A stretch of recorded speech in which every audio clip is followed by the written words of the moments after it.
fois de plus. Déjà habitué à notre chaîne, je veux vous dire une fois de plus merci. Que la gloire de notre Dieu repose sur vous. Alléluia. On commence par cette musique. C'est vrai, dans un rythme peut-être que nous ne connaissons peut-être pas, voilà, beaucoup ne sont pas habitués.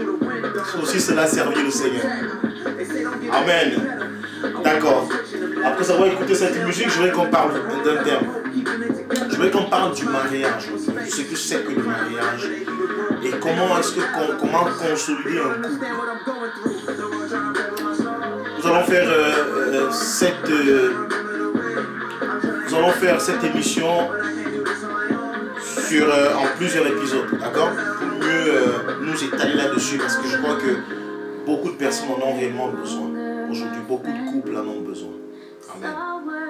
Alors, bien-aimés, comme vous le savez, avant toute chose, nous prions pour remettre ces moments entre les mains de notre Dieu. Seigneur, nous voulons te dire merci.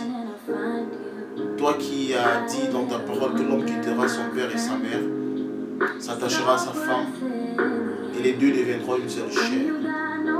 Mon Dieu, mon roi, merci pour ceux qui sont mariés, et merci pour ceux qui ne sont pas encore mariés. Merci, mon Dieu et mon roi, parce que tu rendras cela possible pour certains. Et tu vas ramener, oh mon Dieu et mon roi, les couples, oh Tout-Puissant Seigneur, à avoir une même pensée, les mêmes projets de Tout-Puissant et une même visée. Que la gloire te revienne, oh mon Dieu, mon roi, parce que tu ne permettras pas que l'ennemi réussisse, oh mon Dieu, à diviser, oh mon Père du puissant Seigneur, et à séparer, oh mon Père, ceux qui sont mariés aujourd'hui. Que la gloire te revienne au nom de Jésus-Christ. Amen. Bien-aimés, bonjour une fois de plus. Excusez-moi un peu. Alors, comme je disais tantôt, le mariage, qu'est-ce que c'est? Qu'est-ce que c'est? Pourquoi beaucoup de couples échouent aujourd'hui? Pourquoi beaucoup de mariages échouent? Vous voyez, il est malheureux de voir comment les mariages sont organisés en grande pompe et de constater que nous dépensons de fortes sommes d'argent pour organiser notre mariage. Nous appelons des familles, des amis qui viennent nous assister. On dépense parfois des millions.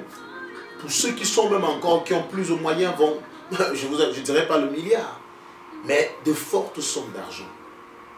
Et de constater que 2 ans après, 3 ans après, ils nous parlent de divorce. On se demande bien qu'est-ce qui s'est passé. On se demande bien comment font-ils pour arriver à ce niveau. Qu'est-ce qui s'est passé? L'homme va te dire c'est lui qui a raison. La femme va te dire que c'est elle qui a raison. Tout le monde te dira que c'est lui qui a raison. On ne saura pas exactement qui a tort.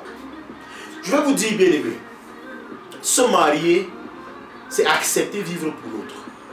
Se marier, c'est accepter perdre sa propre vie pour vivre pour l'autre. Se marier, c'est accepter se noyer afin que l'autre, bien aimé, paraisse. Et là, ça vaut pour l'homme comme ça vaut pour la femme. Toute personne qui veut encore vivre pour elle-même dans le mariage, toute personne qui part dans un mariage pour être heureux, bien aimé, tu ne le seras jamais, tu ne mettras pas long dans ce mariage. Je vais me marier pour rendre cet homme heureux. Et moi aussi, je vais me marier pour rendre cette femme heureuse.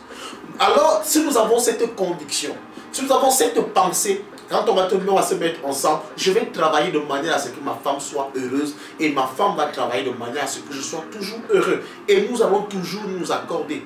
Parce que je vais pour que ma femme soit heureuse et parce que ma femme vient pour que moi aussi je sois heureux.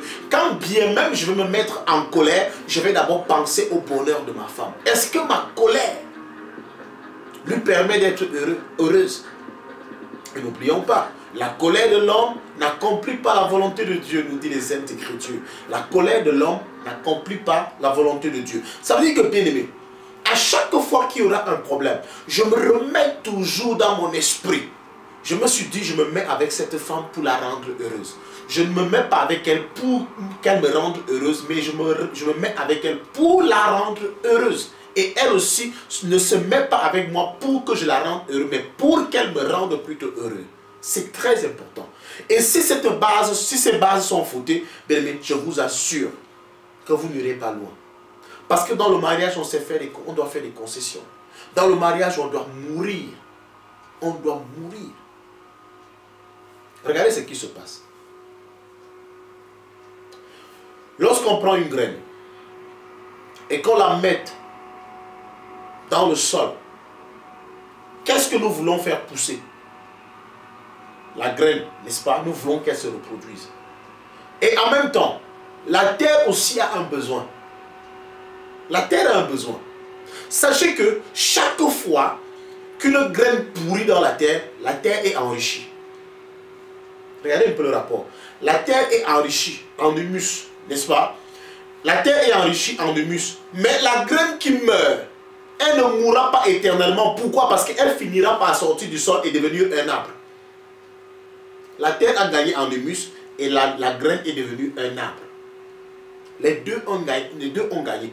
Pourtant, au départ, tous ont perdu. Pourquoi? Parce que lorsque la terre accueille en elle une graine, elle perd de son espace.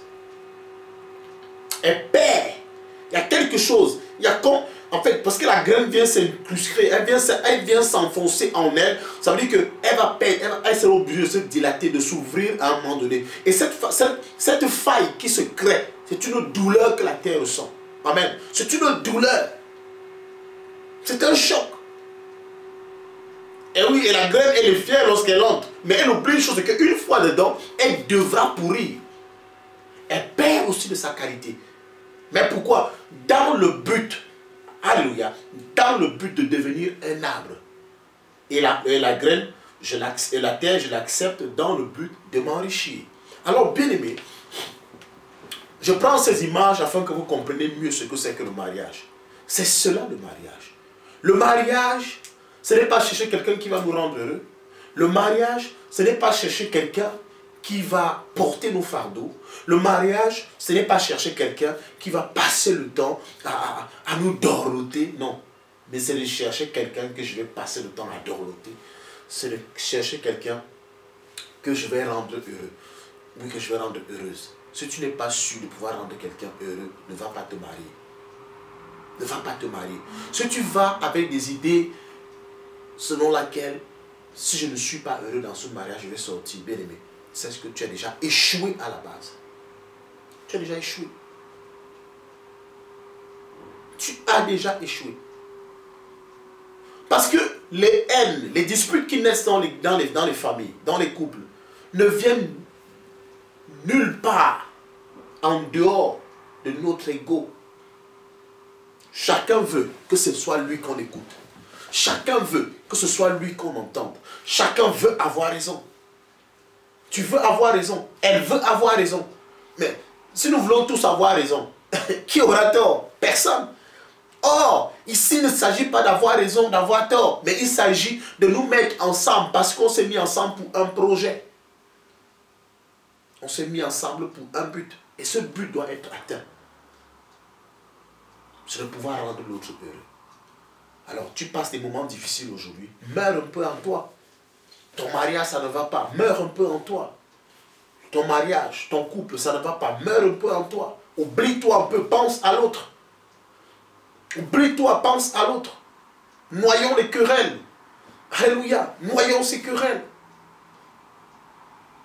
C'est cela, ce mari.